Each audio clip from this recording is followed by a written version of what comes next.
إن في هذا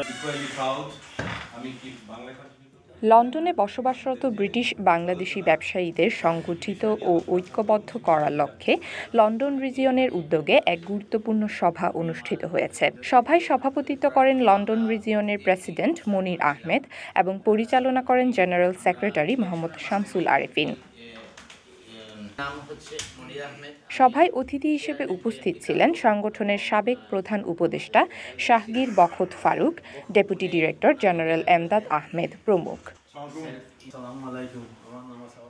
বক্তারা বলেন, ব্রিটিশ বাংলাদেশিদের মধ্যে পারস্পরিক সহযোগিতা ও ব্যবসায়িক সম্পর্ক উন্নয়নের জন্য এই সংগঠনের লন্ডন রিজিয়ন কার্যকর ভূমিকা রাখতে পারে। তারা আরও উল্লেখ করেন, সার্বজনীন অংশগ্রহণের মাধ্যমে ব্রিটেন ও বাংলাদেশের মধ্যে ব্যবসা সম্প্রসারণে এই উদ্যোগ সহায়ক হবে। সভায় লন্ডন রিজিয়নের কমিটি গঠনের লক্ষ্যে উপস্থিত ব্যবসায়ীদের মতামত গ্রহণ করা হয়। সর্বসম্মতিক্রমে আগামী ২৬ মে কমিটি ঘোষণার চূড়ান্ত তারিখ নির্ধারণ করা হয়।